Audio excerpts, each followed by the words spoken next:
მოგესალმებით რამდენიმე თვიანი პაუზის შემდეგ კვლავაც ეთერშია თემა განახლებული სტუდიით წამყვანით. აირექსის მიერ დაფინანსებული ჯიმედია პროგრამის ფარგლებში მეცხრე ტალღა მოამზადებს ამ გადაცემას. ჩვენი მიზანია თითოეული თემა იყოს საინტერესო, ყურებადი. სურვილი გვაქვს გადაცემაში მოვისმინოთ პასუხები აქტუალურ კითხვებზე და ერთად ვცადოთ პრობლემების გადაჭრა. თითოეულ თქვენთაგანს გეძლევათ საშუალება გახდეთ მისი მონაწილე, გახდეთ ჩვენი გადაცემის სტუმარი. ასევე სოციალური ქსელის Facebook-ის მეშვეობით მოგვაწოდოთ თქვენი აზრი, შეფასებები. თქვენ ასევე შესაძლებლობა გექნებათ გადაცემაში განახორციელოთ სატელეფონო ზარები და გადაცემის სტუმრებს დაუსვათ თქვენთვის საინტერესო შეკითხვები. გადაცემებში ხილავთ ჩართვებს Skype-ის მეშვეობით. ახლა კი წარმოგიდგენთ დღევანდელი გადაცემის თემას. დღეს ჩვენ განათლების რეფორმაზე ვისაუბრებთ. ჩვენი მთავარი სტუმარი ერთიანი ეროვნული გამოცდების ფოთის ცენტრის ხელმძღვანელი გოჩა ქორქია. ჩვენ სტუდიაში მოწვეული ყავს რესურს ცენტრის დირექტორი ქალბატონი ნინო დვალიშვილი, მაგრამ ის სამწუხაროდ ქალაქში არ იმყოფება, საინტერესო იქნებოდა მისი მოსაზრებების მოსმენაც. დღეს ჩვენ სტუდიაში სტუმრად იმყოფებიან სხვადასხვა პროფესიის ადამიანები, საზოგადოების წევრები, გონებ წინ საინტერესო დისკუსია გველის. საქართველოს განათლებისა და მეცნიერების სამინისტრომ არაერთი მნიშვნელოვანი რეფორმა გაატარა. საბაზო საფეხურზე დაენერგა ახალი ერთიანი ეროვნული სასწავლო გეგმა, რომელიც არაერთ სიახლეს მოიცავს. ბატონო გოჩა, თქვენი დავიწყებ. თუ შეგიძლიათ ისაუბრეთ ზოგადად განათლების რეფორმის არსზე. განათლების რეფორმა 2011-12 სასწავლო წლიდან 59 მიმართულებით უნდა განხორციელდეს. მნიშვნელოვანია ის, რომ ბუნებრივია ყველა მიმართულება რაღაც გარკვეულ თავის მოსაზრებებსა და თავის კრიტერიუმებს უნდა აკმაყოფილებდეს.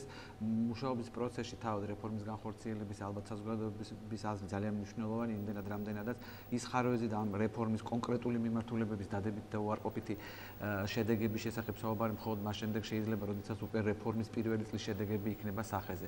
მინდა გითხრათ, როგორც თქვენ აღნიშნეთ, რეფორმის ყველაზე მნიშვნელოვანი ნაწილი იწყება ახალი სასწავლო წლიდან. ეს არის უკვე მე-7-მე-12 კლასებში, ანუ საბაზო საშუალო საფეხურებზე ახალი ეროვნული სასწავლო გეგმების დანერგვა. შესაბამისად შეიცვალა სახელმძღვანელოები, ანუ გრიფი მიენიჭა სახელმძღვანელოებს და უკვე თითოეულ საგანში არსებობს 3 გრიფი მინიჭებული სახელმძღვანელო და სკოლებს აქვთ არჩევანი და 5 წლის მანძილზე ისინი აირჩევენ იმ სახელმძღვანელოებს, რომელსაც კონკრეტული სკოლა ისწავლის 5 სასწავლო წლის მანძილზე. მინდა გითხრათ, რომ აგრეთვე მნიშვნელოვანი პროცესები ეხება ძირითადად პედაგოგთა სერტიფიცირებას. მნიშვნელოვანია აგრეთვე ერთიანი ეროვნული გამოცდების ცვლილებები, რომელიც უკვე 2012-13 სასწავლო წლიდან განხორციელდება სკოლებში და იგი გარკვეულწილად სხვა ფორმატით ჩატარდება უკვე და არა იმ ფორმატით, როგორც ტარდებოდა.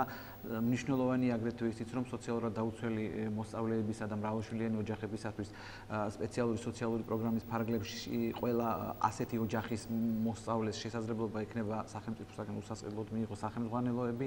იცით აგრეთვე, რომ რეფორმის ერთ-ერთი ნაწილია პირველი კლასელებისათვის ნეტბუქების დარიგება უსასყიდლოდ საჩუქრად. ვფიქრობ, ეს ძალიან მნიშვნელოვანია და ძალიან ყურადსაღებია აგრეთვე სამომავლოდ საჯარო და კერძო სკოლებისათვის სკოლების აკრედიტაციისა და ავტორიზაციის პროცესების დაწყება. ჩვენ გადაცემის მსვლელობისას თითოეულ საკითხზე შევჩერდებით. მოდით მანამდე მოვისმინოთ ჩვენი სტუდიის სხვა სტუმრების აზრი. ქალბატონ როზა, თქვენი შეფასება ზოგადად მიმოიხილეთ მიმდინარე რეფორმები და ისაუბრეთ დადებით და უარყოფით მხარეებზე.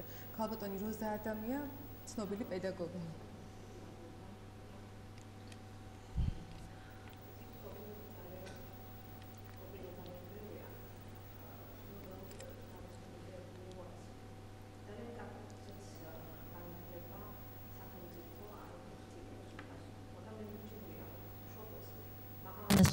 პედაგოგი მყავდა სკოლაში და წიგნები მე თავად ვიყიდე.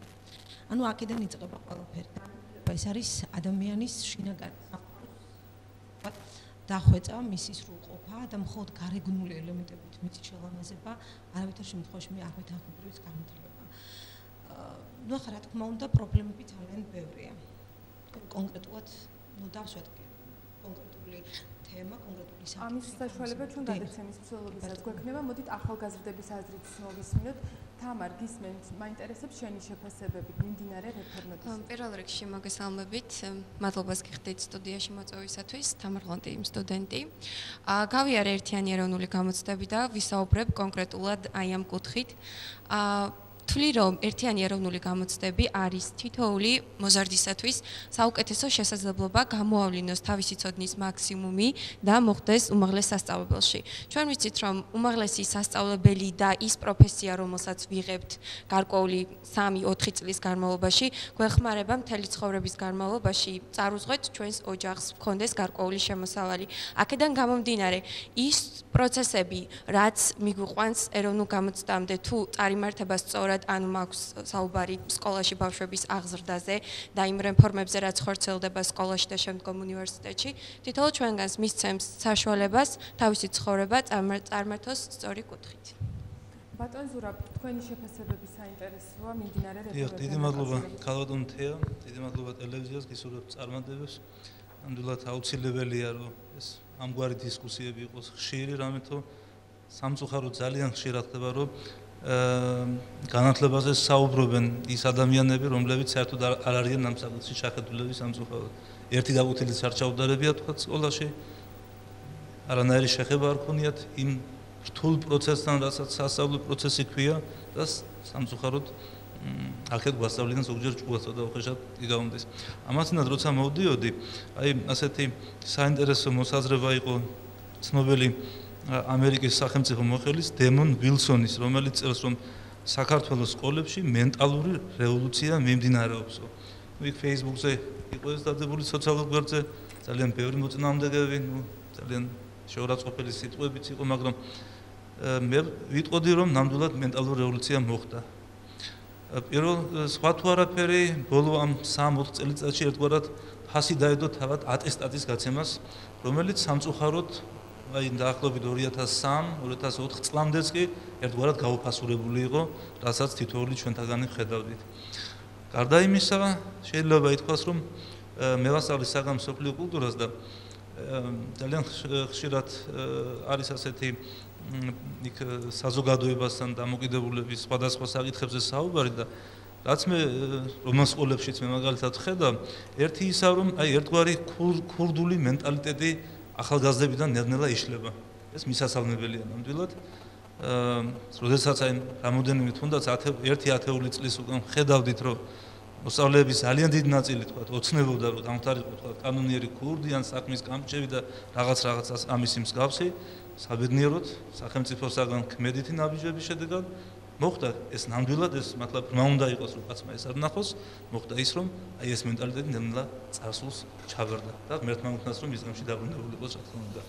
ნუ გარდა იმისა არის კიდევ უამრავი პრობლემა საკვირველია რომელსაც შემდეგ კიდევ ვისაუბრებთ, მაგრამ ბევრი რაღაც ნამდვილად არის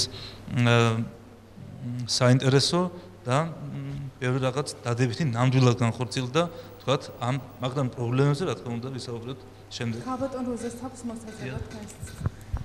ცითრა მე ძალიან არ მგონია რომ მხოლოდ ქურდული მენტალიტეტის შეცვლა არის განათლების რეფორმის მთავარი მიზანი. განათლების რეფორმა, როდესაც ასე ვთქვათ, დაისვა ეს საკითხი, საერთოდ ეს იყო ნამდვილად დროული.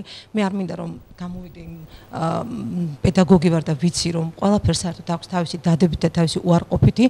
დადებითი ამ რეფორმის იყო ის რომ ნამდვილად დადგა დღის წესრიგში ის რომ განათლება უნდა მივიღოთ, რომ განათლება აუცილებელია, რომ არ შეიძლება მხოლოდ ატესტატის ყიდვით და დიპლომის ყიდვით გახდე ინტელიგენტი, ინტელექტი არ იყიდება. აი ეს ცნობიერება ნამდვილად დღის წესრიგში დადგა.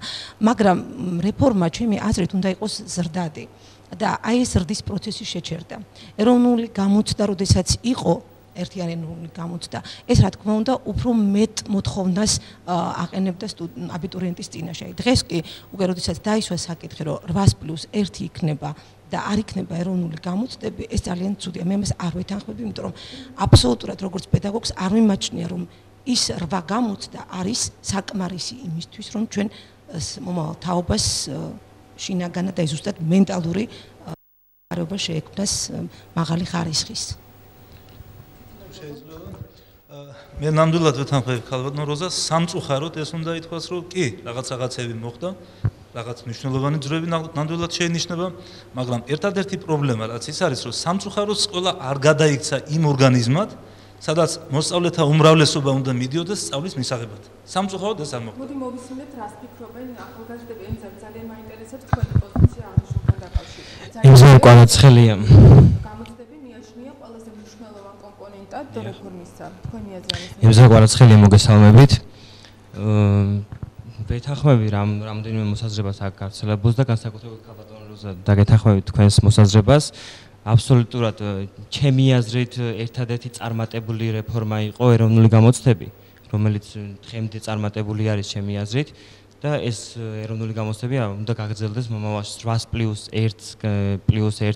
უნარების გამოცდებს აბსოლუტურად არ ვეთანხმები, ამით არ განისაზღვრება მოსწავლის სტუდენტის ანუ ქართული ენის და უცხო ენის წერის კულტურას ვერ განსაზღვრავს ტესტირებით 4 სავარაუდო პასუხიდან შემფასებელი. და მეორე კიდე მინდა შევეხვა უცბად ბატონო გოჩა თქვენ ბრძანეთ რომ საატესტატო მასწავლებლის საატესტატო სერტიფიკაცია.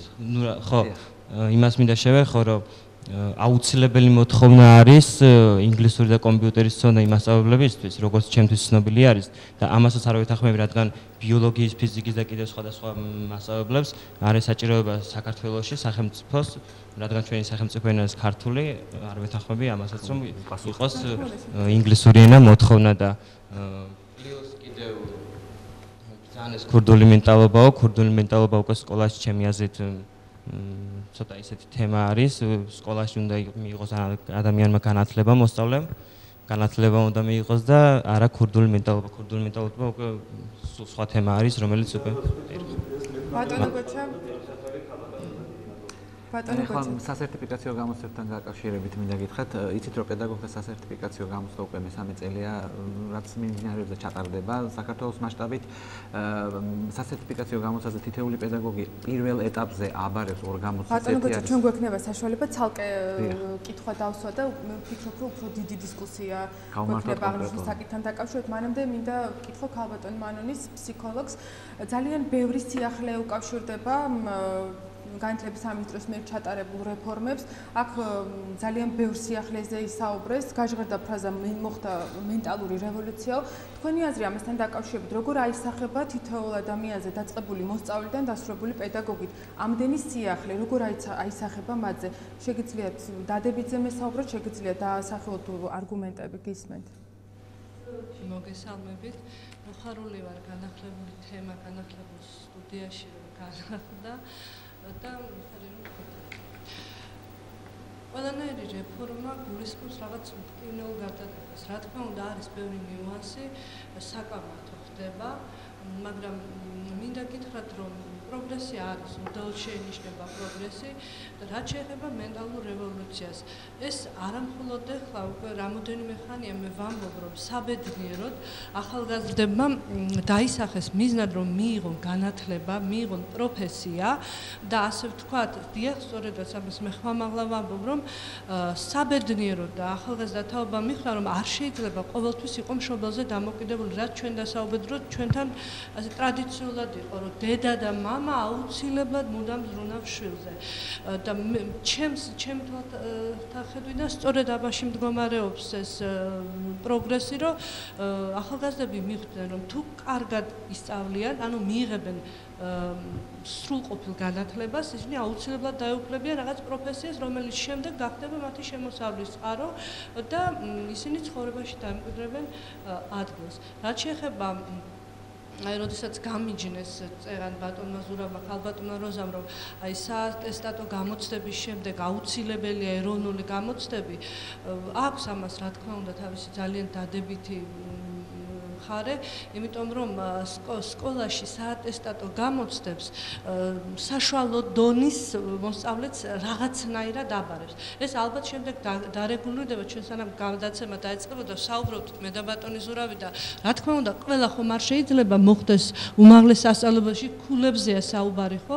იქ რამდენი ადგილი არის თითოეულ რომელ უნივერსიტეტში ღებულობენ ამ ქულით. ანუ ძალიან მთელი რიგი ძალიან ისეთი რთული ნიუანსებია, რომელიც დიდ შრომას და ძალიან დიდ ძალისხმევას მოითხოვს. ეს ალბათ ასე ერთბაშად არ დარეგულირდება და რა ვიცი, მე ვფიქრობ, რომ ეროვნული გამოცდები მართლაც რო საუკეთესო რამ არის, რაც კი ამ ბოლო წლებში მოხდა. მართლაც. დიდი მადლობა, როგორც დიახ, გველოდება მაყურებელი, თუ შეიძლება ძალიან მოკლედ ბრძანეთ ბატონ ზურაბ. როდესაც საუბარი არის აი საათესადო გამოცდებთან დაკავშირებით, აი ეროვნული გამოცდები ახლა რა სპეციფიკასაც ჩვენ ვხედავთ თითოეული ჩვენთაგან ბატონო შედავეთამბება, რომ აი იქ იყო განაწილებული, თქვა ამ უნივერსიტეტთან ამოხაზავდა ამას და იცოდა მან თქვა წარმოქმნებოდა ან ერთში, ან მეორეში, ან მესამეში, ან მეშვიდეში, ხო? ახლა აქ საათესადო გამოცდები და მე მგონი საკმაოდ ტექნიკურად ცოტა რთული საკითხი იქნება. მე ახლა უფრო გერმანიის სიგაზე ვმუშაობ და უფრო გერმანულენოვან ქვეყნებს ვიცნობ და ახლა მაგალითად გერმანიაში დაამთავრებს ან შვეიცარიაში ახალგაზრდა ვთქვათ აიღებს გიმნაზიის ატესტატს, მას შეუძლია ნებისმიერ უნივერსიტეტში მოეწყოს. მაგრამ იქ ცოტა სხვა სისტემა, სხვანაირად არის. მოდით გარკვეული დრო დაუთმოთ თემას, რომელიც სკოლების ავტორიზაციას ეხება. ყველა ჩვენთაგანი არის საქმის კურსში თუ რაზეა საუბარი, მაგრამ მინდა კიდევ ერთხელ შევაჩეროთ მაყურებლის ყურადღება და ძალიან მოკლედ განმარტეთ ბატონო გოჩა რაზეა საუბარი და ამის შემდეგ მოვისმინოთ დისკუსია, რას ფიქრობენ ჩვენი სტუმრები. ძალიან აკრედიტაციისა და ავტორიზაციის პროცესი. დიახ, ახლა მოგახსენეთ, ავტორიზაცია ეს არის საგანმანათლებლო დაწესებულებების საქმიანობის სახელმწიფოს მიერ დადგენილ სტანდარტებთან შესაბამისობის დადგენა სახელმწიფოს მიერ აღიარებული დოკუმენტის გაცემის დასადასტურებლად. ავტორიზებულად ითვლება ყველა საჯარო სკოლა 2014 წლამდე. ხოლო 2014 წლის შემდეგ უკვე საჯარო სკოლებისთვის აუცილებელი პროცედურა იქნება გაიარონ ავტორიზაცია. რაც შეეხება კერძო სკოლებისათვის მნიშვნელოვანია და ჩვენი ქალაქის ორმა კერძო სკოლამ უკვე გაიარა ეს ავტორიზაციის პროცესი და ძირითადი კომპონენტები ამ ავტორიზაციისა ეს არის სწავლების ხარისხი სკოლაში, ეს არის ინსტიტუციური მონაცემები, პედაგოგთა სერტიფიცირება, სხვადასხვა პროექტებსა და პროგრამებში ჩართულობა. ვფიქრობ, რომ აი ავტორიზებული სკოლა უნდა აკმაყოფილებდეს ყველა იმ საგანმანათლებლო პროგრამებთან და შესაბამისად სკოლების გარე და შიგა მექანიზმების შესაბამისობას. კიდე ერთხელ მინდა განმარტო, საჯარო სკოლებისათვის ეს აუცილებელი პროცესი იქნება ცოტა მოგვიანებით, ხოლო ყველა კერძო სკოლისათვის დადასტურება იმისა, რომ ისინი მზად არიან წარმართონ საგანმანათლებლო საქმიანობა, ეს არის აუცილებელი პროცედურა. პედაგოგები რას ფიქრობენ ამასთან დაკავშირებით? ქალბატონ თითევან გისმენთ თქვენი აზრი, რამდენად აუცილებელი პროცესია ეს თქვენი შეფასებით? მოგესალმებით, ქეთევან ღვანია, ნომერ 3 საჯარო სკოლის ინგლისური ენის მასწავლებელი. რაც შეეხება სკოლის ავტორიზაციას, მე ვიტყოდი, რომ ამით მოსწავლეები უფრო მობილიზებული იქნებიან, რასაკვირველია, პედაგოგებიც მათ შორის და ამით მე ვფიქრობ, რომ სკოლა უფრო მეტ სტატუსს შეიძენს, როგორც საგანმანათლებლო, ერთ-ერთი მნიშვნელოვანი საგანმანათლებლო ცენტრი. ახალგაზრდები რას ფიქრობენ? გიორგი, თქვენი აზრი ამასთან დაკავშირებით?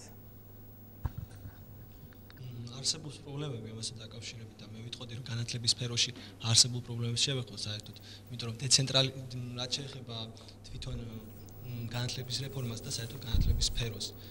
პირველი რაც მინდა ვთქვა ეს არის რომ განათლების სფერო არის პოლიტიზირებული. აი მე მინდა მოვიყვანო მაიამი მინოშვილის მაგალითი გამოცდების ეროვნული ცენტრის ხელმძღვანელის გათავისუფლების მაგალითი, როდესაც ის მისი ოჯახის წევრის პოლიტიკური შეხედულების გამო ის გაათავისუფლეს დაკავებული თანამდებობიდან და გამოცდების ეროვნული ცენტრი ერთ-ერთი ყველაზე კარგი პროექტი იყო ალბათ და საერთაშორისო რეიტინგი ძალიან მაღალი ჰქონდა, მაგრამ რატომ მოხდა გამოცდების ეროვნული ცენტრის ლიკვიდაცია და რა გახდა ამის მიზეზი, დღემდე გაუგებარია ჩემთვის პირადად. რატომ მოხდა ეს მიუღებელია ჩემთვის პირადად. ავტორიზაციასთან დაკავშირებით რომ თქვენთაგან საქვს? არა, მე არ გამომიტყვამს წინა გასაგებია თქვენი აზრია, თქვენ გაქვთ ამის უფლება. ბრძანეთ ბატონ ზურაბ გისმენთ. რაც შეეხება ახლა ავტორიზაცია, ეს კარგი პროცესია ნამდვილად, მაგრამ ერთი რამ უნდა იყოს აღსანიშნავი, რომ სახელმწიფოსაგან ერთგვარი მხარდაჭერაც უნდა იყოს, რომ ავტორიზაციამ გაიაროს. ეს რაღაც ჩამჭრელი მექანიზმი, რომ ამ სკოლამ ვერ გაიარა ავტორიზაცია და არ ვარგა ის არაფრად, ხო? რაღაც უნდა მიიყვანოს სახელმწიფომ ის სკოლა განვითარების იმ კონდიციამდე, რომ ეს არ იყოს მტკივნეული, ეს არ იყოს ალიაქოთის გამომწვევი. დიახ. გარდა იმისა, სამწუხაროდ მეტნაკლებად, როდესაც განათლების ხარისხია საუბარი, მე მივედი დასკვნამდე. შეიძლება კი რა თქმა უნდა, ჩემი სუბიექტური აზრია, მაგრამ ერთი რამ სამწუხაროდ ამაზე არც განათლების პროექტში დევს, არც სტანდარტში დევს მოსწავლეთა რაოდენობის რაღაც გარკვეული ზღვარი, რომელიც შექმნის ჰარმონიულ დამოკიდებულებას მოსწავლესა და მასწავლებლებს შორის. რამდენადაც უხეში არ უნდა იყოს გამონათქვამი, სამწუხაროდ სკოლების ძალიან დიდი ნაწილი, კლასების დიდი ნაწილი 35 მოსწავლე, როდესაც კლასში არის, ეს უკაცრავად ეს არის ლამის ფერმა, აი რაღაც ქაოსის თვალსა ახლა ადამიანებს კი არ ვადარებ რაღაც რასიზმული ახლა მომიტევოს მაყურებელმაც და მსმენელმაც, მაგრამ არ უნდა იყოს, იმიტომ რომ ჩვენი ფსიქიკის პირობებში, ჩვენი მდგომარეობის პირობებში და საერთოდ იმ პირობებში, თქვათ, რა იდენტური ახასიათებელი თვისება გააჩნია ჩვენს მოსწავლეებს 35 ბავშვი არის მეტის მეტი და ეს ჩემი აზრით აი რაღაც გარკვეული გამოკვლევით რაღაცნაირად აი მივედით იმ დასვამდე რომ აი 20 მოსწავლე ეს არის საუკეთესო საშუალება რომ იყოს დამოკიდებულება ჰარმონიული ფსიქოლოგიურად იმ თვალსაზრისით დიალოგის თვალსაზრისით დინამიურობის თვალსაზრისით მოსწავლესა და მასწავლებელს შორის აქ უფრო მე მგონი ვისაც აქვს სკოლასთან შეხება და გაუთილთან შეხება დარწმუნებული ვარ რომ ყველა თუ არა უმრავლესობა მაინც დამეთანხმება იმაში რომ აქ განათლების ხარისხი დიდი მადლობა ქალბატონმა გისმენთ დავამატებდი რომ აი ამ საკითხსა ბატონი ზურაბი შეეხო რომ 20 მეზე მეტი მოსწავლე არ უნდა იყოს კლასში ეს მართლაც ძალიან მნიშვნელოვანია იმიტომ რომ პედაგოგს როდესაც აქვს ინდივიდუალური და ურთიერთობა მოსწავლესთან აი მაშინ ახერხებს მისი შესაძლებლობების სრულად ამოწურვას და რეალიზებას იმიტომ რომ 35 მოსწავლე როდესაც ზის უბრალოდ ფიზიკურად ვერ შეძლებს პედაგოგი რომ მივიდეს ამ თითოეულ მოსწავლესთან და შეეცადოს რაღაცნაირად გახსნას იმიტომ რომ ყველა არ არის ისეთი შინაგანად რომ შეიძლება იცის ბავშვმა და ვერ ახერხებს გაიხსნას აქვს რაღაც კომპლექსები ზოგს ასე განსაჯეთ ოჯახური რაღაც ტრამვის გამო სულიერი ტრამვა აქვს მიღებული და როდესაც პედაგოგი ინდივიდუალურად შედის კონტაქტში მოსწავლესთან დამიჯერეთ მერწმუნდეთ რომ ის მისი მეგობარიც ხდება და აი მაშინ უკვე მართლაც რომ ეს სწორედ ის ჰარმონიული ურთიერთობა მყარდება და უფრო მეტი პროდუქტიულია გაკვეთილი და თვითონ სწავლების პროცესი არათუ დამღლელი არათუ რაღაც რეჟიმის რაღაც რა თქმა უნდა ეს პირიქით ძალიან სასიამოვნო პროცესი ხდება და კარგი მოსწავლე რამგლად ვიყავ მაგრამ დამიჯერეთ მათემატიკა დიდად არასდროს მიტაცებდა თუმცა ისე კარგად ვსწავლობდი იმიტომ რომ შესანიშნავი პედაგოგი მყავდა ნატო ჩანთარია არც კი ვიცი არის ეხლა მაგრამ აი მერწმუნეთ ძალიან დიდი მნიშვნელობა აქვს როდესაც აი ეს ჰარმონიული დამოკიდებულება მყარდება ძალიან ბევრი პრობლემა იხსნება მინდა ვკითხო პედაგოგებს ქალბატონ ლანა ალბათ რამდენიმე კლასთან სწავლით საშუალოდ რამდენი მოსწავლე გიზით კლასში თუ შეგიძლიათ მითხრათ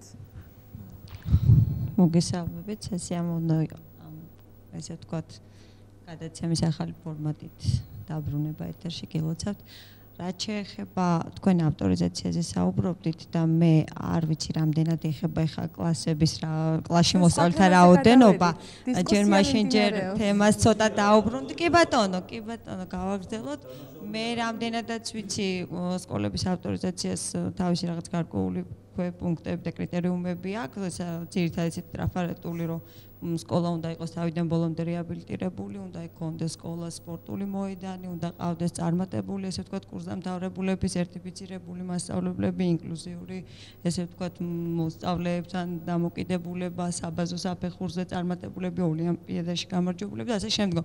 ანუ სასწავლო პროცესთან დაკავშირებით თუ ვიმსჯელებთ, აი ეს ალბათ დამოკიდებულია თავიდან ბოლომდე სკოლაზე, ანუ სკოლა როგორ წარმართავს სასწავლო პროცესს და ამის ესე ვთქვათ, მითითებით მოსწავლე გიკლასში კი ბატონო, ეხლა უშუალოდ თქვენ კითხვას მიუბრუნდებაში და გეტყვით, რომ კლასში ჩვენთან პირადად მე-9 კლასებში დაახლოებით არის 22-23 მოსწავლე, პირადად მე რომ კლასში შევდივარ არის 22 მოსწავლე, არის უფრო დაბალ საფეხურზე უფრო ესე ვთქვათ დიდი რაოდენობა 27-28 მოსწავლე. როგორ ფიქრობთ, რამდენი მოსწავლე უნდა იყოს კლასში, რომ მასწავლებელმა შეძლოს? სასურველია მაქსიმუმ ალბათ 25 მოსწავლე, მაქსიმუმ 25 მოსწავლე რომ გარკვეულდა, თუმცა მაღალ კლასებში უფრო რთულია. ნუ 20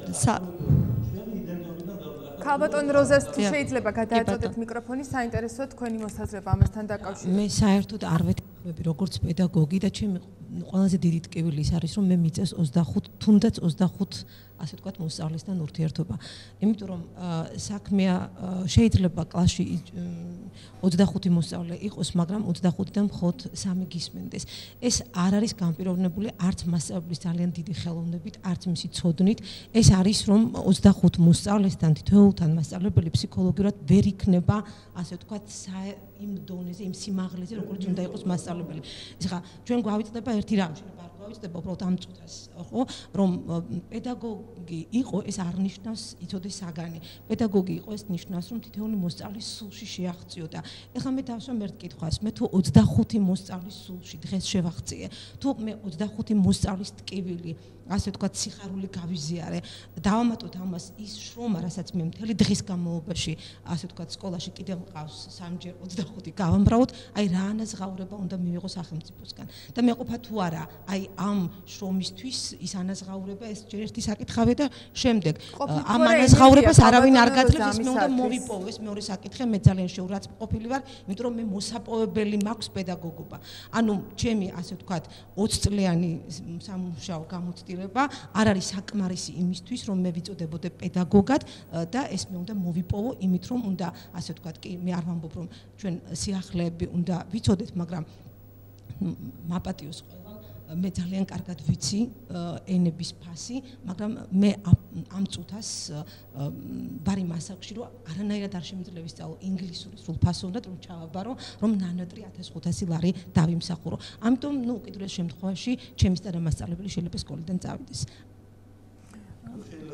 ძალიან მოკლედ ბატონ ლანა, აი ამას უნდა თქვენ ახსენეთ, რომ 25 ნამდვილად ბევრი, ახლა მე არ ვიცი თქვენ როგორი ვერ მიაღწევ ვერც ოლიმპიადაში წარმატებას შემოგარგოთ, ვერც ვერაფერსაც გააკეთებ, როდესაც გაქვს კლასში ქაოსი. მე არ ვიცი ახლა თქვენი შესაძლებლობები ნამდვილად ჩემ მოსწავლეებს ბევრს პირველი ადგილი აუღია საქართველოს მასშტაბის მაგალითად და ის შარშან იმასთან რა ქვია 25 თებერვლის მოვლენთან დაკავშირებით საუკეთესო თემა წარადგინათ. მე მაქვს ურთიერთობა მცირე მოსწავლებისაგან შემდგარ კლასთან და იქ არის ბევრად წარმართებული მუშაობა, ბევრად ჰარმონიული, ბევრად მეგობრული დამოკიდებულება, ვიდრე იმ მრავალრიცხოვან 30 ბავშვისაგან შემდგარ კლასთან. გამიგეთ? აი ეს არის მე მგონი ჩვეულებრივი, ამას ახლა შეიძლება როგორც აღნიშნეთ თავიდან, ყველა შეიძლება არ დამეთანხმოს, მაგრამ უმრავლესობა ალბათ დამეთანხმება, იმიტომ 20 ბავშვი ეს არის მაქსიმუმი, რომ იყოს ნორმალური პროცესი, რასაც ქვია სწავლა სწავლისათვის. რაც შეეხება ახლა უცხოენას, მე იმასთან დაკავშირებით ვიტყვი. ახლა ერთი რამ არის, უცხოენა არის ძალიან მნიშვნელოვანი რაღაც. საქართველოს ყოველთვის ჩაბმული იყო უცხოენოვან სივრცეში. მაგალითად, ამას თავად როზაძე ეცოდნება, ეს არის არაჩვეულებრივი არმაზის ბილინგვა. ორენოვანი წარწერა. არო ჩვენ სამწუხაროდ პატარა ქვეყანა ვიყავით.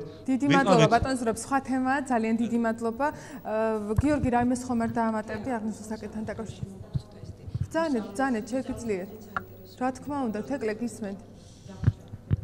მოგესალმებით, თეკლე ბერაია, მოსწავლე. ჩემი აზრით, რა თქმა უნდა, მნიშვნელოვანია მოსწავლეთა მცირე რაოდენობა კლასში. თითოეული ჩვენგანი არის ინდივიდი, რომელსაც ჭირდება მასწავლებლებისგან სულ სხვანაირი მიდგომა. და როდესაც ბევრი მოსწავლეა კლასში ფიზიკურად ვერ მოხერხდება, თუნდაც იმ დისკუსიის ჩატარება სრულფასოვნად. ჩვენი მიზანი არ უნდა იყოს უბრალოდ ატესტატის აღება, ეს არის უბრალოდ ფურცელი. რომელიც ამტკიცებს, რომ ჩვენ ვისწავლეთ წარმატებით ჩავაბარეთ ის 12 საფეხურიანი 12 საფეხური წარმატებით გავიარეთ სკოლაში. ჩვენი მთავარი მიზანი უნდა იყოს განათლებისა და ცოდნის მიღება. შეიძლება გაკვეთილზე რასაც ვერ ვიღებთ ის წავიდეთ და რეპეტიტორთა დავინაზღაუროთ, თუმცა სწორედ ეს არის ძალიან ცუდი. ანუ სკოლამ უნდა მოქცეს ის ძირითადი, რითაც უნდა ჩააბარო როგორც საატესტატო და თუ შემდგომში უკვე აღარ არის, მაგრამ ეროვნული გამოცდები და მოსწავლეთა დიდი რაოდენობა, როდესაც არის კლასში, ეს ფიზიკურად შეუძლებელია. ძალიან დიდი მადლობა. მაყურებელს მინდა შევახსენო, რომ თქვენ საშუალება გაქვთ შეხვიდეთ Facebook-ის გვერდზე, მე-9 ტალღის ეთერში მორბენას ტრიქონშია მითითებული ზუსტი მისამართი. თქვენ შეგიძლიათ გამოხატოთ თქვენი მოსაზრებები, შეფასებები, რჩევები, ასე რომ ველი თქვენს კომენტარებს. მანამდე კი მინდა გითხრათ, რომ ჩვენს ეთერში რეკლამის დროა დაგვალოდეთ, ჩვენ მალე დავბრუნდებით.